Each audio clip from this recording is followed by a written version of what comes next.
Hello everyone, welcome back to online studio.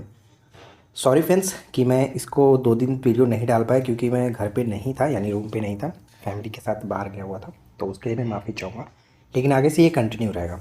तो आज हम इस वीडियो में डिस्कस करने वाले हैं जो कि हमारा प्रीवियस ईयर यानी बिहार एसएससी द्वितीय स्नातक जो प्रारंभिक परीक्षा था, पीटी हुआ था 16/2/2015 को, उसका ये हम लोग पूरा वीडियो देखने वाले हैं। जिसमें 75 जो क्वेश्चन जीके जीएस के थे वो कहाँ से थे, किस तरह के क्वेश्चंस पूछे गए थे। तो चलिए फिर ज़्यादा समय ना देते वीडियो को शुरू करते हैं। तो पहला प्रश्न ये बनता है कि वर्ष 2013-14 में रणजी ट्रॉफी किस टीम ने जीती है। तो यहाँ पे हम 13-14 का ना बात करके अभी वर्तमान में बात कर लेते हैं कि 23-24 का ट्रॉफी किसने जीता। तो ध्यान रखिएगा, सौराष्ट्र ने जीता था 23-24 का ट्रॉफी, सौराष्ट्र ने जीता था बंगाल को हरा करके। तो ये चीज़ ध्यान रखिएगा, एग्जाम्स के लिए इंपॉर्टेंट रहेगा। तो देखिए, प्रीवियस ईयर देखने का मेन जो पर्पस होता है वो क्या होता है कि आपको समझना है कि किस किस टॉपिक से कहाँ से क्वेश्चंस पूछे गए थे, क्या क्या टॉपिक हमें पढ़ना है, क्लियर करना है। तो ये सब चीज़ आप ध्यान दीजिए और समझिए। सेकेंड है कि कौन सा sugar bowl of the world के नाम से जाना जाता है।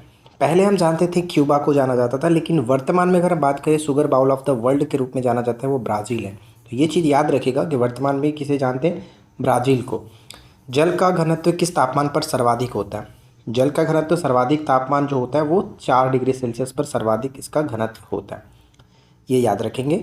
संयुक्त राष्ट्र संघ का गठन किस वर्ष हुआ था। घनत्व अधिक होता है लेकिन आयतन कम होता है। कभी भी क्वेश्चन घुमा करके पूछ लेता है कि जल का आयतन किस टेम्परेचर पर सबसे कम होता है, वो 4 डिग्री सेल्सियस पर, ठीक है। संयुक्त राष्ट्र संघ का गठन हुआ था 1945 में। हम जानते हैं 24 अक्टूबर 1945 को, और इसीलिए संयुक्त राष्ट्र संघ दिवस जो कि 24 अक्टूबर को प्रत्येक वर्ष यूएनओ डे के रूप में मनाते हैं, और इसका मुख्यालय न्यूयॉर्क में पड़ता है। भारत की आज़ादी के समय भारत के वायसराय कौन थे। आज़ादी के समय भारत के वायसराय लॉर्ड माउंटबेटन, यानी ऑप्शन सी हो जाएगा लॉर्ड माउंटबेटन। कौन सा आईसीएस अधिकारी भारतीय राष्ट्रीय कांग्रेस की 1885 के गठन में शामिल रहा। कौन थे वो, तो एवो होम यहाँ पे सही आंसर होगा, ऑप्शन डी एवो होम। म्यांमार की नई राजधानी क्या है। तो ध्यान दीजिएगा, म्यांमार की जो नई राजधानी हो नेपिडाओ, ठीक है, नेपिडाओ यहाँ पे ऑप्शन सी। नेक्स्ट है कि तमस उपन्यास का लेखक कौन है। तमस जो है वो भीष्म साहनी, यहाँ पे सही आंसर बनेगा option A Bhishma Sahni. Aung सान सू की जो कि एनएलडी की नेत्री हैं, वो किस देश की संबंध रखते हैं, किस देश से संबंध। तो ये चर्चा में हमेशा रहती थी, तो म्यांमार यहाँ पे सही आंसर हो जाएगा ऑप्शन डी म्यांमार। भारतीय आज़ादी के समय इंग्लैंड के प्रधानमंत्री कौन थे। भारतीय आज़ादी के समय इंग्लैंड के प्रधानमंत्री कौन थे, तो क्लीमेंट इटली थे, क्लीमेंट इटली। देखिए, अगर आपने अभी तक वीडियो को लाइक नहीं किया तो मैं आपसे रिक्वेस्ट करूंगा कि वीडियो को लाइक कर लीजिए, चैनल पर पहली बार है सब्सक्राइब करके रखिए, क्योंकि यहाँ पे आपको इस तरह की वीडियोज़ मिलती रहती है। नेक्स्ट है कि भारतीय रिजर्व बैंक के वर्तमान गवर्नर कौन है। भारतीय रिजर्व बैंक के वर्तमान गवर्नर कौन है। तो देखिए, मैं आपको एग्जैक्ट बताऊंगा क्योंकि अभी की हम बात कर रहे हैं, तो 2000 जो कि अभी 24 में अगर हम देखा जाए तो याद रखना आपको कि आरबीआई के गवर्नर शक्तिकांत दास है, ठीक है, शक्तिकांत दास है। और इसके बाद अगर नेक्स्ट प्रश्न पे देखें कि भारत के राष्ट्रीय महिला आयोग की वर्तमान अध्यक्ष कौन है। तो राष्ट्रीय महिला आयोग के वर्तमान अध्यक्ष की बात करें, वर्तमान यानी अभी की मैं बात बताऊँगा, तो 7 अगस्त 2021 से जो कि रेखा शर्मा जी हैं, तो ये चीज़ ध्यान रखिएगा, रेखा शर्मा। नेक्स्ट आता है कि भारत और चीन के बीच पंचशील समझौता कब हुआ था। पंचशील समझौता, जितने भी समझौते हैं अलग अलग देशों के साथ, ये चीज़ आपको याद रखने होते हैं। तो पंचशील समझौता 1954 में हुआ था, 29 अप्रैल 1954 को। ये चीज़ याद रखना इंपॉर्टेंट है।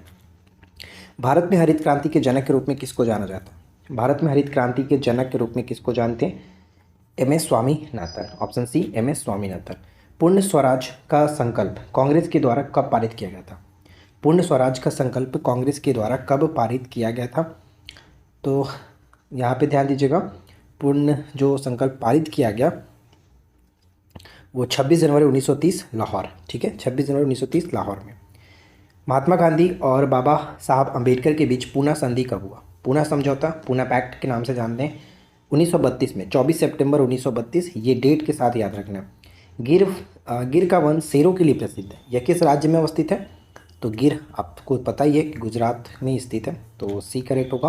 प्रसिद्ध पेंटर जो कि राजा रवि वर्मा किस रियासत से जुड़े थे। रवि वर्मा का संबंध किस रियासत से था? तो त्रावणकोर है यहाँ से।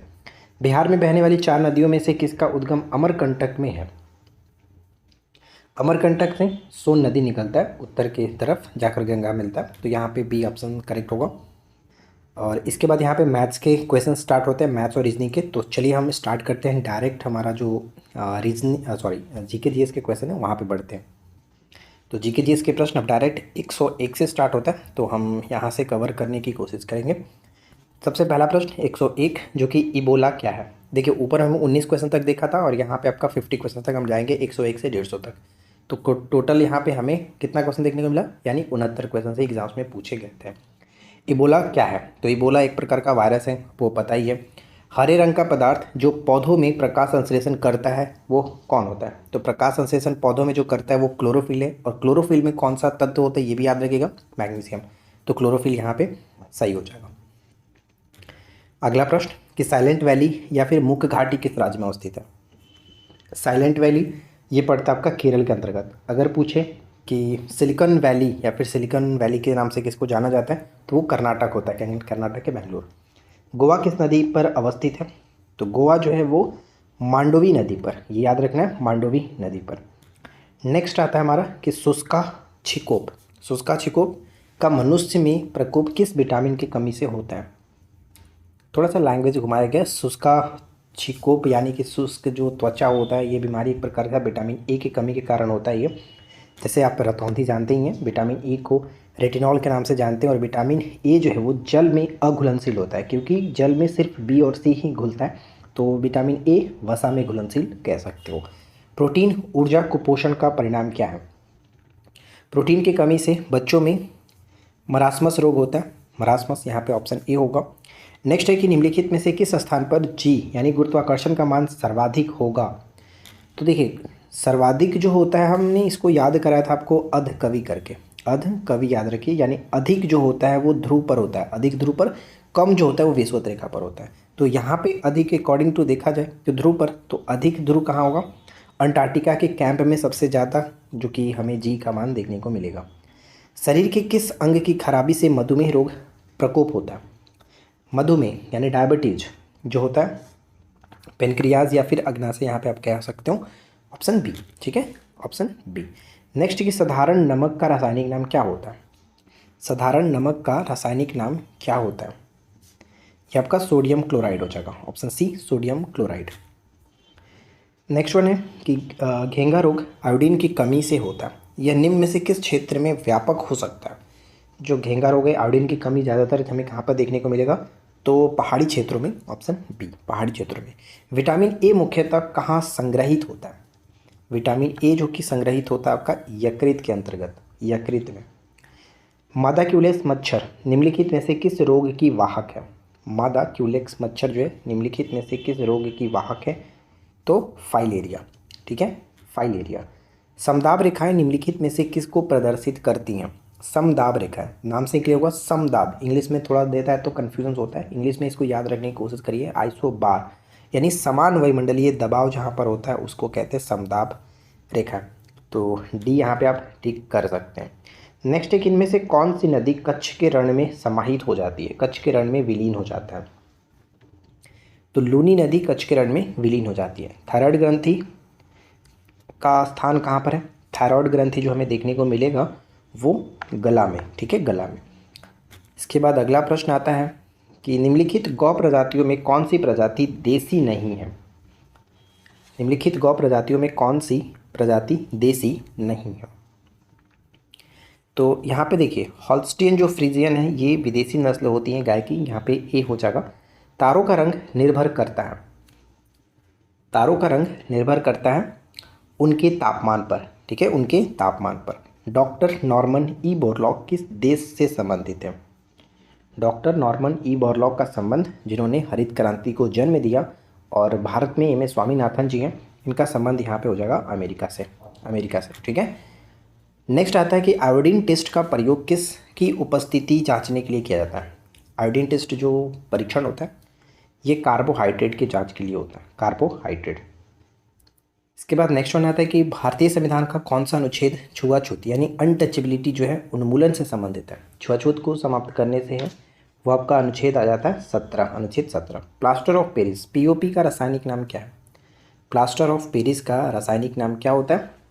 जिसको CaSO4 इंटू हाफ H2O के रूप में हम लोग जानते हैं, यानी कह सकते हैं यहाँ पे कैल्शियम सल्फेट हाइड्रेट। ठीक है, कैल्शियम सल्फेट हाइड्रेट, यहाँ पे ऑप्शन सी हो जाएगा।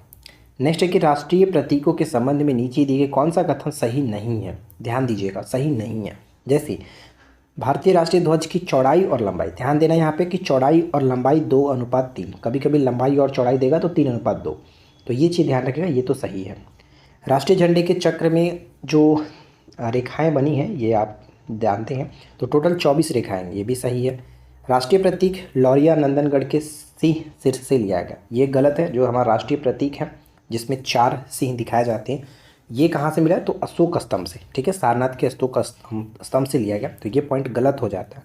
और जन गण मन जो राष्ट्रीय धुन बजाने का जो पूर्ण आधिकारिक अवधि है वो 52 सेकंड होता है, ये करेक्ट है। नेक्स्ट आता है कि बिहार पंचायती राज अधिनियम में ग्राम पंचायत की अवधि 5 वर्षों की निर्धारित है, इसकी गणना कब से की जाती है? तो इसकी जो गणना होती है वो पंचायत की पहली बैठक की तिथि से की जाती है, पहली बैठक से लेकर के 5 वर्ष तक, तो बी को टिक करना है आपको। और बिहार पंचायत जो अधिनियम है कब बना था? 2006 में। ठीक है, 2006 में। इसके बाद देखिए अगला जो सवाल आता है हमारा कि राज्यसभा के संदर्भ में निम्नलिखित में से कौन सा कथन सही है? तो सही जो हमें देखना है वो हम यहाँ पे देखते हैं। मंत्रिपरिषद राज्यसभा के प्रति उत्तरदायी होता है, गलत है, लोकसभा के प्रति। विश्वास मत राज्यसभा में लाया जा सकता है, गलत, लोकसभा में।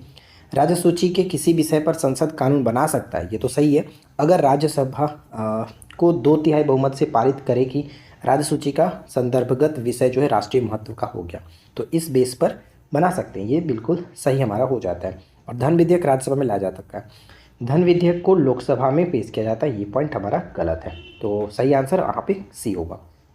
भारत में स्वतंत्रता के बाद प्रथम आम चुनाव कब कराए गए थे? स्वतंत्रता के बाद प्रथम आम चुनाव 1951-52 में हुआ, तो सी यहाँ पे करेक्ट हमारा बनेगा।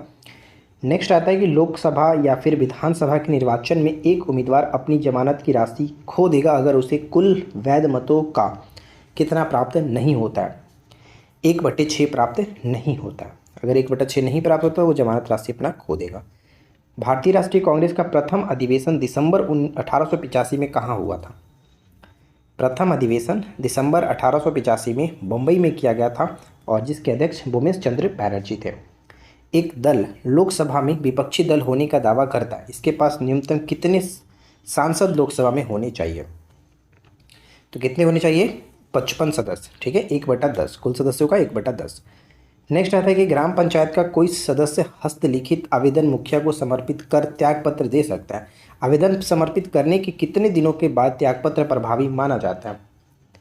तो यहाँ पे आप चीज़ नोटिस कर रहे हैं, जितने भी टॉपिक्स हैं आप उन सभी टॉपिक्स को हो सके तो लिख लीजिए, क्योंकि इन सभी टॉपिक्स को आपको रिवाइज करना है, पढ़ना है। तो करेक्ट आंसर क्या होगा? वैसे मैं आपको जितने भी क्वेश्चंस कराऊंगा, जितने भी सेट मैं आपको दूंगा प्रीवियस ईयर का, उनका एक लिस्ट मैं खुद बना करके आपको प्रोवाइड कराऊंगा। ठीक है, कि कौन कौन से टॉपिक पढ़ने हैं वो उसके लिए निश्चित रहे, लेकिन आप अपने तरीके से भी करिए, ज़्यादा बेटर रहेगा। तो 7 दिन यहाँ पे करेक्ट है, ऑप्शन ई 7 दिन। सामुदायिक विकास कार्यक्रम का सार था, सामुदायिक विकास कार्यक्रम का सार क्या था? तो यहाँ पे ध्यान देना है, इसका सार था लोक भागीदारी। ठीक है, लोक भागीदारी। मनरेगा योजना का खर्च जो है वो केंद्र और राज्य के बीच किस अनुपात में वहन किया जाता है? मनरेगा में जितने भी खर्च होते हैं उसमें केंद्र सरकार 90% यानी 90 और 10 चूँकि राज्य सरकार के थ्रू, तो यहाँ पे ऑप्शन ए को टिक करेंगे। निम्नलिखित पंचवर्षीय योजनाओं में से कौन सी योजना अनावृष्टि और 2 युद्धों के कारण प्रभावित हुई थी, जिसके कारण सबसे असफल योजना मानी जाती है? तीसरी पंचवर्षीय योजना। तीसरी पंचवर्षीय योजना यहाँ पे ऑप्शन बी करेक्ट है। इसके बाद नेक्स्ट वन है कि बिहार में किसान सभा की स्थापना किसके द्वारा की गई थी? बिहार में किसान सभा की स्थापना Sahajanand Saraswati, option B will be correct answer.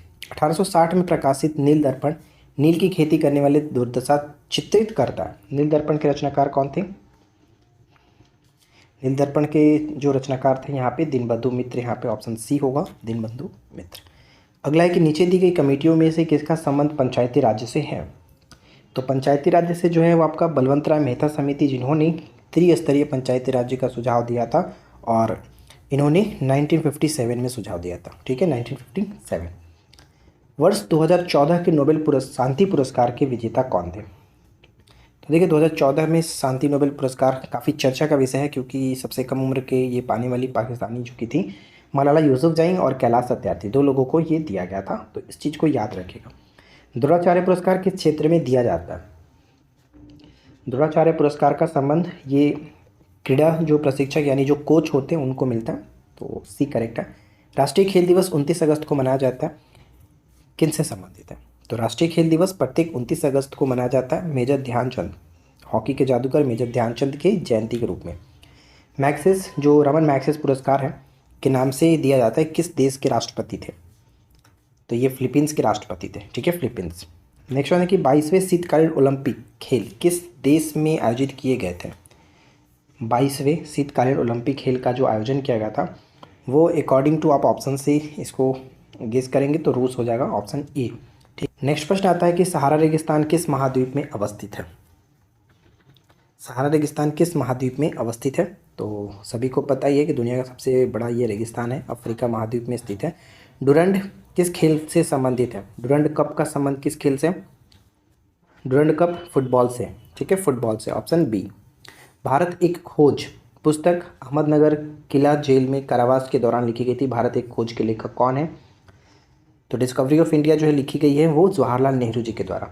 तो डी को टिक करेंगे। बिहू किस राज्य का लोक नृत्य है? बिहू जो है वो आपका असम का लोक नृत्य होगा, ऑप्शन ए। पेरू की राजधानी क्या होता है?